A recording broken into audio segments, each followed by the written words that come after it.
Qabeenya hin qabu manni koos kiraadha. Piizaa sinaffeeru kiisni koo duwwaadha. Horii qabaadhe too biraandii sin uffachiisu. Sodaree filaangaanoo kurriftuu sin geessu. Konkolaataa qabaadhee gamoo hin ijaaru. Iskaayilaayitiidha nyaata sinaffeeru. Morma keetiif warqee quba keef qubeellaa.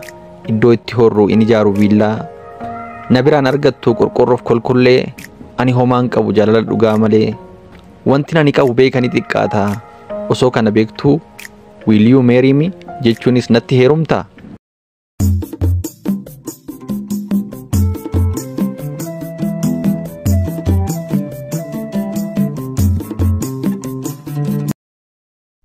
Homtuu naan hubatu gubaa keessa kootii. Naaf milkaa'een beeku wanti yaade martii. Jaalala yoon kenne jibbuma deebiin koo. Naaf guutee hin beeku yeroo hunda rakkoo. Gaariif yoon dubbadhe waan namaatti hiiku. Angara laafessaa hamaa yaadeen beeku. Nama gidduu taa'ee dhabuu koorra fayyaa. Isa waan nammiine kophummaa naaf wayyaa.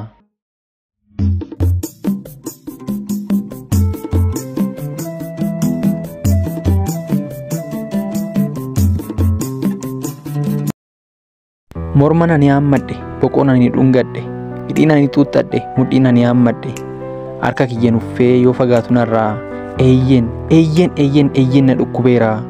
Akkamiin na dhukkubnee iji koo na jaamee, ifni nani abdii godhadhe hundee isaarra dhaamee. Eeyyen na dhukkubeera, waadannaaf galte cabnaan hirrinna cabeera. Callisuu qofa dhukkuba koo obsee, homtuu waan hin deebisneef nama of fageesse.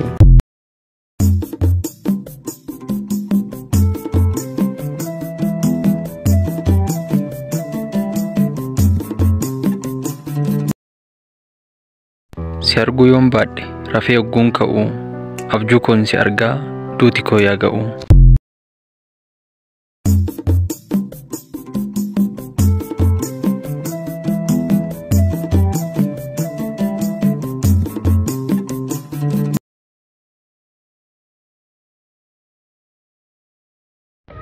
Jaarsatti heerumte qarshii isaaf jecha waggootaaf jiraatte du'a isaa eeggachaa. Darbuu jaarsaa eegaa boroosoo jajjuu. Wanti yaadde marti jalaa ta'e abjuu. Duuti jaarsaaf dhufe ishuma fudhate. Isheen boolla keessa inni irra dhaabbate.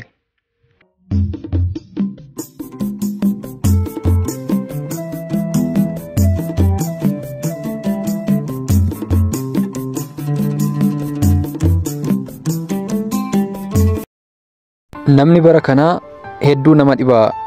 Gubaa irraa olchitus deebisee si gubaa. Kana ilaaltee too hin gutatin abdii. Waan gaarii hojjechuun bu'aa shaggii qabdi. Namni hammaateedhaaf hamaa hojjechuurra haqaan jiraatanii eeguu wayya karra.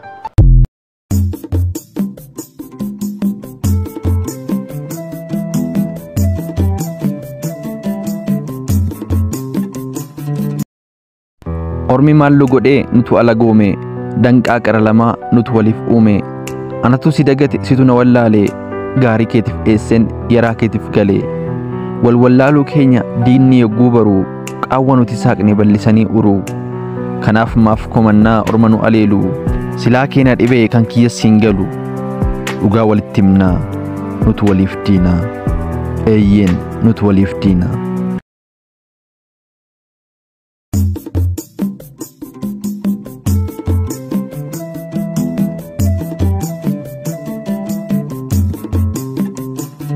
Iji kee hin boqonne guyyaan lakkuu roobsaa.